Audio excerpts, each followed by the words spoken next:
తెల్లవారే వెలుగు రేఖలా పచ్చ పచ్చ పచ్చి మట్టి బొమ్మలా అల్లి బిల్లి వెన్న పాల నురగలా అచ్చ తెలుగు ఇంటి పూల కొమ్మలా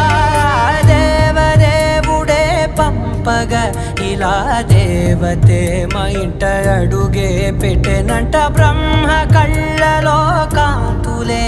మా అమ్మలా మా కోసం మళ్ళీ లాలి పాడేనంట. వచ్చిందమ్మా వచ్చిందమ్మా